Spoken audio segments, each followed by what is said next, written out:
Hello दोस्तों, स्वागत है एक बार फिर से आप सभी का। तो दोस्तों आज हम बात करेंगे जालोर का चौहान वंश। जालोर का चौहान वंश इसकी हम बात करें तो सबसे पहले हम बात करते हैं कि जालोर के बारे में कुछ बातें जाने। तो जालोर को कवि माघ की जन्मभूमि कहते हैं। क्या कहते हैं? कवि माघ की जो जन्मभूमि है वो जालोर को कहते हैं। जालोर को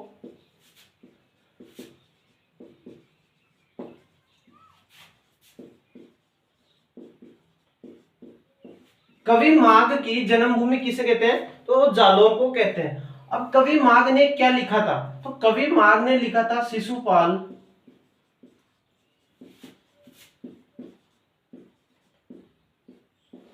जो शिशुपाल वध की रचना की थी वो कवि माघ के द्वारा की गई थी। और जालोर को जवाली ऋषि की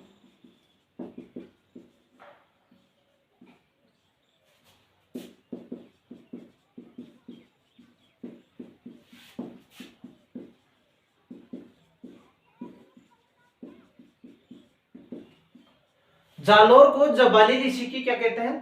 तपोभूमि कहते हैं। इसके बाद में देखो आगे हम बात करें कि जालोर में कौन से चौहान थे।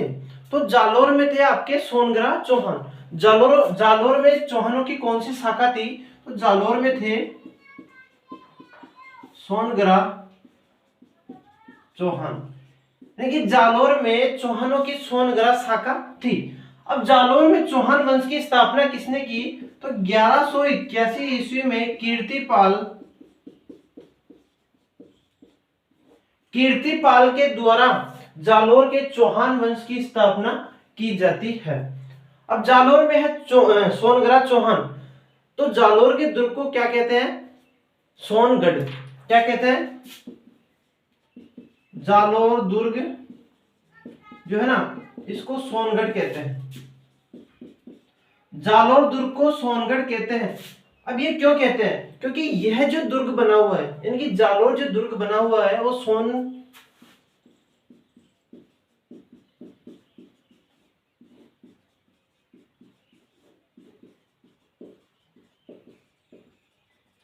किस पहाड़ी पर बना हुआ है? तो जालोर जो दुर्ग बना हुआ है वो सोनगिरी पहाड़ी पर बना हुआ है। देखो हम बात करते हैं, ये तो इसकी कुछ प्रारंभिक बातें हैं जालोर की। सबसे पहले हम बात करते हैं कीर्तिपाल चौहान की। किसकी बात करेंगे? कीर्तिपाल चौहान की। जो जालोर के चौहान वंश हुआ है उसका संस्थापक कौन है? जालोर के चौहान वंश का संस्थापक या आदि पुरुष या मूल पुरुष कौन है? वो कीर्तिपाल चौहान है। तो 1181 ईस्वी में जालोर के चौहान वंश की स्थापना करता है। कौन? कीर्तिपाल चौहान। इसे नैणसी ने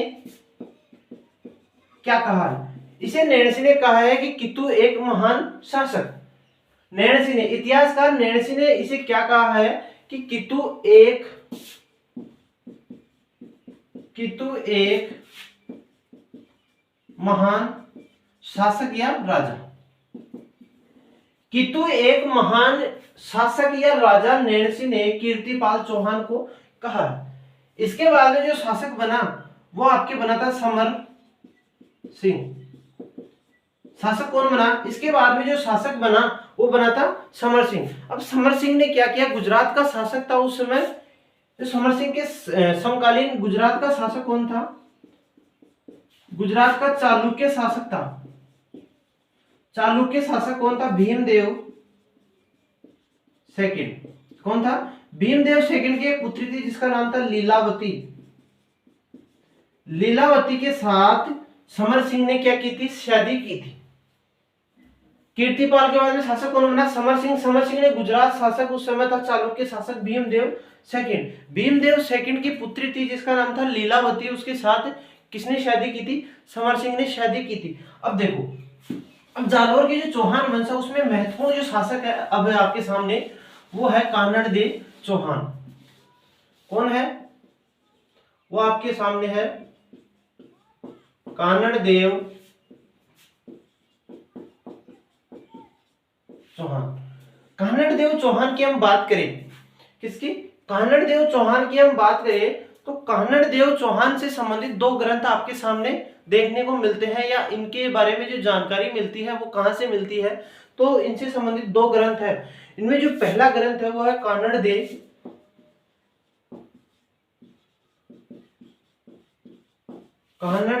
प्रबंध।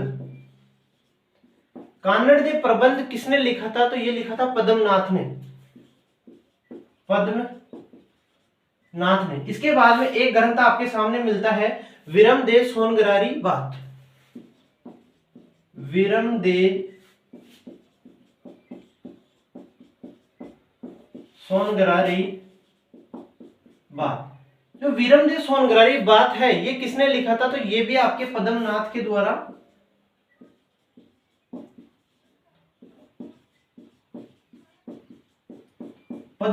द्वारा ही लिखा गया था। अब देखो, अब जो जालोर है,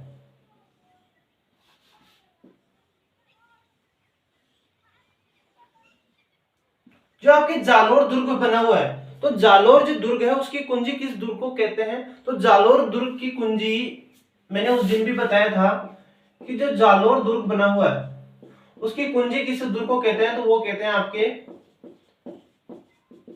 सिवाना दुर्ग को।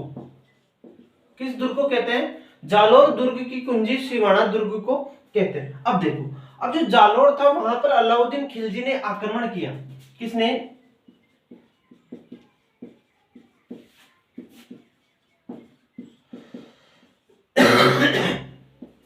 जालोर दुर्ग पर अलाउद्दीन खिलजी के द्वारा आक्रमण किया जाता है। तो जालोर दुर्ग जैसे ये बना हुआ है तो एक पहाड़ी पर बना हुआ है। किस पहाड़ी पर, तो सोनगिरी पहाड़ी पर बना हुआ है। इसके से पहले, इस दुर्ग से पहले एक दुर्ग बना हुआ है जिसको बोलते हैं सिवाना दुर्ग। यानी कि जालोर दुर्ग पर आक्रमण करने से पहले आपको किस दुर्ग को पार करना होगा, सिवाना दुर्ग को आपको पार करना होगा। तो इस दुर्ग की कुंजी, जालोर दुर्ग की कुंजी सिवाना दुर्ग को कहते हैं। अब देखो, बात ऐसी होती है कि अलाउद्दीन खिलजी ने आक्रमण किया जालोर दुर्ग पर और सिवाना दुर्ग पर अलाउद्दीन खिलजी ने आक्रमण किया। इसके पीछे कारण क्या रहा है, तो अलग अलग इतिहासकार अलग अलग कारण बताते हैं। सबसे पहले हम बात करते हैं एक कारण कि अलाउद्दीन खिलजी की एक सेना थी। अलाउद्दीन खिलजी की सेना कहां पर जा रही थी, दिल्ली से गुजरात जा रही थी। कहां पर जा रही थी, गुजरात जा रही थी। तो यहाँ का शासक कौन है, कानड़ देव चौहान। कानड़ देव चौहान से बीच में से रास्ता मांगा गया तो कानड़ देव चौहान ने रास्ता देने से इनकार कर दिया। तो कहते हैं कि जो सेना थी वो इस तरफ से होकर गुजरात चली गई। जब सेना वापस आ रही थी, इसकी अलाउद्दीन खिलजी की सेना वापस आ रही थी, तो इसने जेता और देवड़ा, इसके सेनापति कौन थे, जेता और देवड़ा, इसके दो सेनापति थे। किसके, कानड़ देव चौहान के दो सेनापति थे, जिनमें पहला है जेता और दूसरा देवड़ा। जेता और देवड़ा के नेतृत्व में वापस आती हुई सेना पर क्या किया, इन्होंने आक्रमण किया। इस कारण भी अलाउद्दीन खिलजी ने जालोर दुर्ग पर आक्रमण किया था। ये तो था बेटा पहला कारण। इसके बाद में एक इतिहासकार हुए हैं जिनका नाम है फरिश्ता। फरिश्ता लिखता है,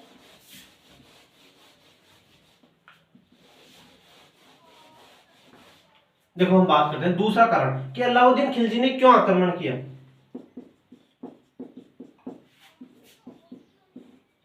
फरिश्ता लिखता है, फरिश्ता क्या लिखता है कि 1305 ईस्वी में एक व्यक्ति था, अलाउद्दीन खिलजी के नेतृत्व में सेना भेजी जाती है और अलाउद्दीन खिलजी का जो सेना भेजी गई उसका जो सेनापति था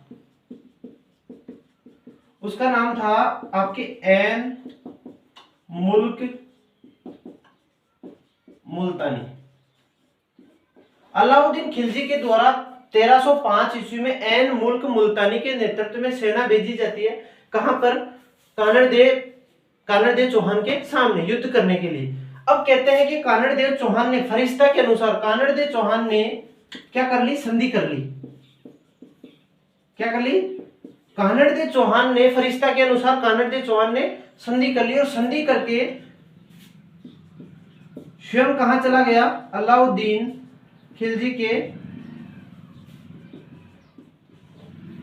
फरिश्ता के अनुसार कानड़ देव चौहान ने संधि कर ली और संधि करके स्वयं कहां चला गया, अलाउद्दीन खिलजी के दरबार में चला गया। वहां पर इसकी नियुक्ति हो गई, किसकी, कानड़ देव चौहान की। अब ऐसा उल्लेख आता है कि एक बार अलाउद्दीन खिलजी का दरबार लग रहा था और वहां पर अलाउद्दीन खिलजी ने एक बात कही, और वहां पर कौन बैठे थे, आपके कानड़ देव चौहान भी बैठे हुए थे। तो अलाउद्दीन खिलजी ने ऐसी बात कही कि वर्तमान में राजस्थान में ऐसा कोई शासक नहीं है जो मुझे टक्कर दे सके, यानी कि मुझे को हरा सके। इस बात को सुनकर कानड़ देव चौहान ने अलाउद्दीन खिलजी के भरे दरबार में चुनौती दी। क्या दी? चुनौती देकर सीधा वहां से दिल्ली से चुनौती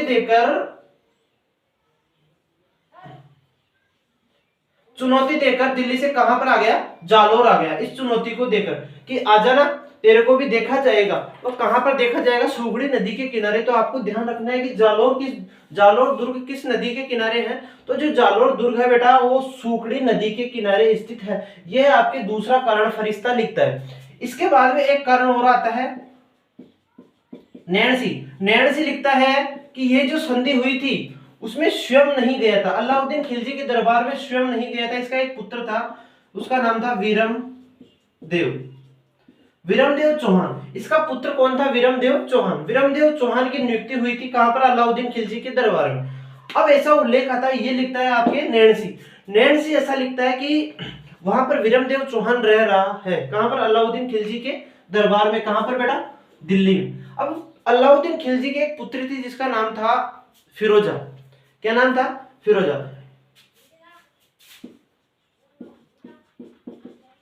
अलाउद्दीन खिलजी की एक पुत्री थी जिसका नाम था फिरोजा और वीरमदेव के मध्य प्रेम संबंध हो जाते हैं। क्या हो जाते हैं? प्रेम संबंध हो जाते हैं। फिरोजा ने वीरमदेव से शादी करने की इच्छा रखी, तो वीरमदेव ने शादी करने से इनकार कर दिया। इस बात को किसने बताया? इसको अपने पिता अलाउद्दीन खिलजी को बताया कि मैं वीरमदेव से प्रेम करती हूं और मैं इससे शादी करना चाहती हूं। जब वीरमदेव को अलाउद्दीन खिलजी ने पूछा कि आपकी क्या राय है, तो वीरमदेव ने शादी करने से इनकार कर दिया। और जैसे ही इसको पता चला वीरमदेव को, तो ये अगले ही दिन दिल्ली से कहां पहुंच गया? जालोर पहुंच गया। कौन? वीरमदेव। शादी के बाद जैसे ही सामने आई, तो अलाउद्दीन खिलजी के दरबार से सीधा कहां पहुंच गया? जालोर में पहुंच गया। कहते हैं कि इसके पीछे पीछे जो फिरोजा थी वो भी इसके पीछे पीछे ही कहां पर पहुंच गई? जालोर पहुंच गई। और जालोर में इनके पिता कौन है? कानड़ देव चौहान। यहां पर दरबार लगा हुआ है और भरे दरबार में फिरोजा ने इस बात को किसे बताया? कानड़ देव चौहान को बताया कि मैं इससे शादी करना चाहती हूँ। जब वीरमदेव के द्वारा वहां पर भी मना कर दिया गया, किस बात के लिए? शादी करने के लिए वहां पर भी मना कर दिया, तो फिरोजा वापस कहां पर आ गई? दिल्ली आई। दिल्ली आकर अपने पिता अलाउद्दीन खिलजी को किसने कहा? फिरोजा ने यह बात कही कि पिताजी मैं शादी करूंगी तो किससे करूंगी? वीरमदेव से शादी करूंगी, वरना मैं मर जाऊंगी। तो एक कारण यह भी बताता है कौन? नैणसी, कि अपनी बेटी फिरोजा के प्यार को दिलवाने के लिए अलाउद्दीन खिलजी ने जालोर दुर्ग पर आक्रमण किया था। ठीक है, अब देखो हम बात करते हैं। जालोर दुर्ग पर आक्रमण होगा 1311 ईस्वी में। अब जैसे मानो ये पर्वत है, यहां पर बना हुआ है आपके जालोर दुर्ग। अब हमने पढ़ा है कि जालोर दुर्ग की कुंजी किस दुर्ग को कहते हैं? वो कहते हैं आपके बेटा सिवाना दुर्ग को। जालोर दुर्ग की कुंजी सिवाना दुर्ग को कहते हैं कि इस दुर्ग पर आक्रमण करने से पहले आपको इस दुर्ग को जीतना ही जीतना होगा। अब देखो यहां का शासक कौन है उस समय? जब अलाउद्दीन खिलजी ने आक्रमण किया, सिवाना दुर्ग को घेरा, उस समय सिवाना दुर्ग का जो शासक था वो था आपके शीतल देव। कौन था? शीतल देव। कौन था यहाँ पर? शासक था। इसका एक सेनापति था जिसका नाम था भावला।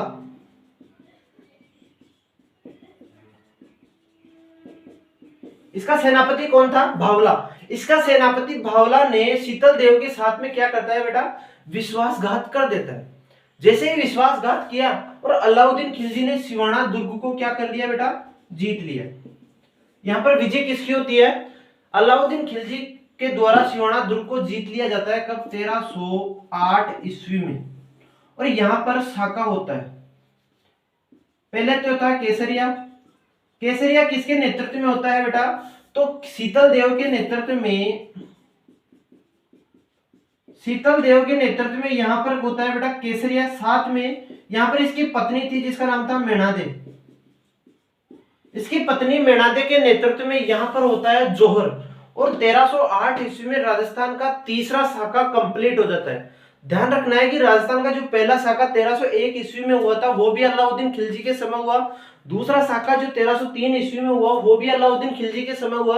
राजस्थान का तीसरा शाखा 1308 ईस्वी में हुआ, कहां का? सिवाना दुर्ग का, वो भी अलाउद्दीन खिलजी के समय हुआ। और राजस्थान का चौथा शाखा जालोर दुर्ग में हुआ, वो भी अलाउद्दीन खिलजी के समय हुआ। तो राजस्थान के रेगुलर, राजस्थान के एक क्रम में होने वाले 4 शाखे किसके नेतृत्व में होते हैं? अलाउद्दीन खिलजी के नेतृत्व में होते हैं। तो आप इस बात से अंदाजा लगा सकते हो कि अलाउद्दीन खिलजी कितना घातक व्यक्ति रहा होगा।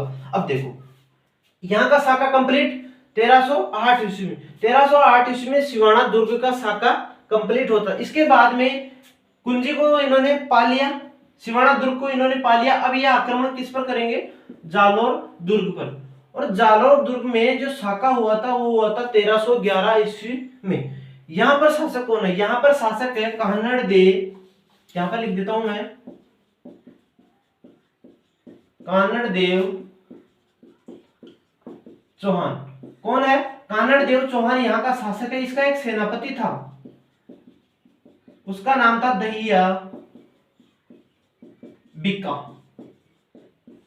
क्या नाम था? इसका सेनापति था जिसका नाम था दहिया बिका। जालोर दुर्ग का शासक है कानड़ देव चौहान और कानड़ देव चौहान का सेनापति है दहिया बिका। दहिया बिका ने कानड़ देव चौहान के साथ विश्वासघात किया। क्या किया? विश्वासघात किया। और यहाँ पर 1311 ईस्वी में जालोर दुर्ग को कौन जीत लेता है? अलाउद्दीन खिलजी जीत लेता है। यहाँ पर जो केसरिया किया था उसका नेतृत्व किया था आपके कानड़ देव चौहान ने। केसरिया का जो नेतृत्व किया है, केसरिया का नेतृत्व किसने किया था? कानड़ देव चौहान ने किया था। जबकि इसकी एक पत्नी थी, पत्नी का नाम क्या है बेटा? जो पत्नी का नाम है वो है जेतल देव। कानड़ देव चौहान की पत्नी है जेतल देव। इसके नेतृत्व में बेटा जौहर किया जाता है और ये राजस्थान का चौथा शाखा भी कंप्लीट हो जाता है। कब? 1311 ईस्वी में। अब देखो हम बात करते हैं, जैसे ही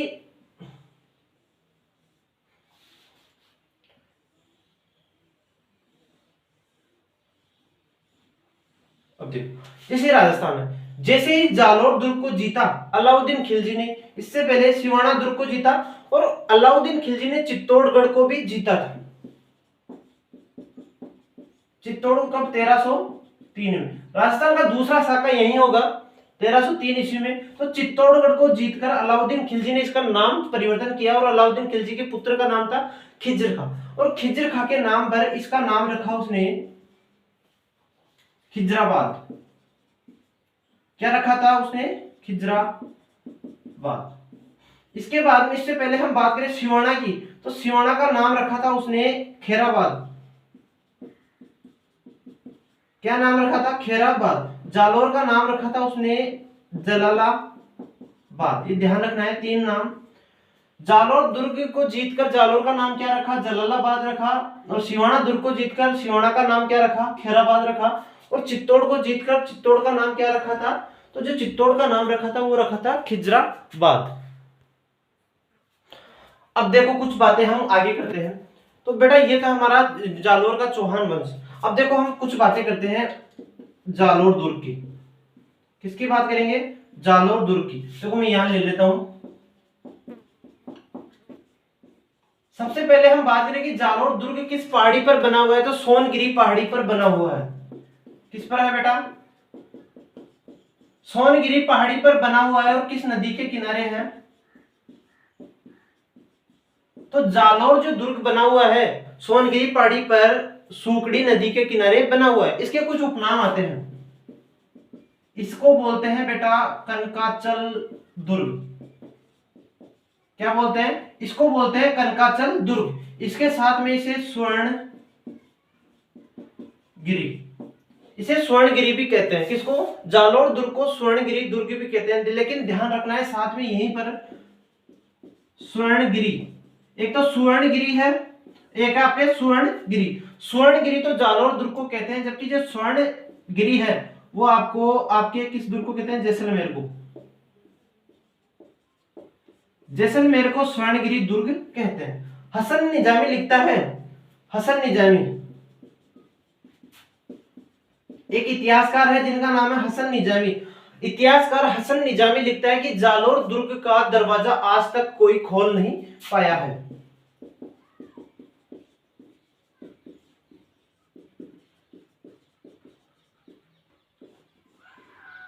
कौन लिखता है? हसन निजामी लिखता है कि जालोर दुर्ग का दरवाजा आज तक कोई खोल नहीं पाया। और आपने एक कहावत सुनी होगी कि राय के भाव रातों ही गई। किसके? राय के भाव कब गए बेटा? राय के भाव रातों ही गए। ये कहावत जो शुरू हुई थी वो आपके जालोर दुर्ग से ही शुरू हुई थी। इसके बाद में हम बात करें तो परमार राजा भोज, जालोर दुर्ग में परमार राजा भोज के द्वारा एक संस्कृत पाठशाला बनवाई गई थी, जिसको तोड़कर अलाउद्दीन खिलजी ने, देखो हम बात करते हैं परमार राजा भोज, परमार राजा भोज के द्वारा यहां पर संस्कृत पाठशाला, जालोर दुर्ग में परमार राजा भोज के द्वारा एक संस्कृत पाठशाला बनवाई गई थी, जिसे अलाउद्दीन खिलजी ने तोड़ा और इसे क्या बना दिया? मस्जिद बना दिया। इसको तोड़कर क्या बनाया? मस्जिद। तो ये राजस्थान की कौन सी मस्जिद थी? तो राजस्थान की दूसरी मस्जिद है। राजस्थान की दूसरी मस्जिद जालोर दुर्ग में बनी हुई है, जबकि पहली मस्जिद 2.5 दिन का झोंपड़ा है, अजमेर में बना हुआ है। ठीक है, राजस्थान की दूसरी मस्जिद कौन सी है? तो संस्कृत पाठशाला को तोड़कर अलाउद्दीन खिलजी के द्वारा जालोर दुर्ग में बनाई गई। ठीक है, ये राजस्थान की दूसरी मस्जिद है। देखो अब हम आगे बात करें, अब हम कुछ बातें करते हैं सिवाना दुर्ग की। किसकी बात करेंगे? ये तो थी बेटा जालोर दुर्ग। इसके बाद में हम बात करते हैं सिवाना दुर्ग। जो सिवाना दुर्ग है उसको बोलते हैं बेटा कुमठ दुर्ग। सिवाना दुर्ग को क्या बोलते हैं? सिवाना दुर्ग को कुमठ दुर्ग भी बोलते हैं और इसे कुमलाना भी बोलते हैं। किसको? सिवाना दुर्ग को कुमठ दुर्ग भी बोलते हैं और इसे कुमलाना भी बोलते हैं। अभी किस पहाड़ी पर बना हुआ है? हमने देखा जालोर दुर्ग सोनगिरी पहाड़ी पर बना हुआ है, जबकि जो सिवाना दुर्ग है वो आपके हल्देश्वर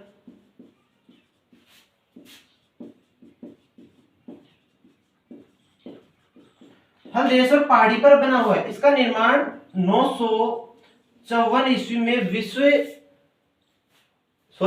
954 में वीर नारायण पवार के द्वारा करवाया गया था।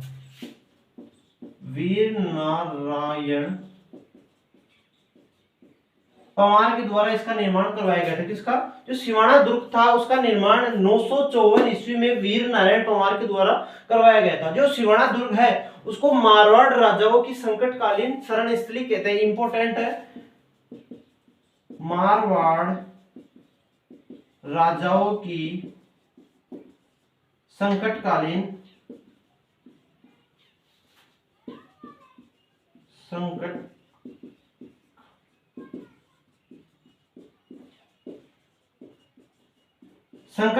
शरण स्थली भी कहते हैं। और शेर ए राजस्थान, शेर ए राजस्थान किसे कहते हैं? जय नारायण व्यास को।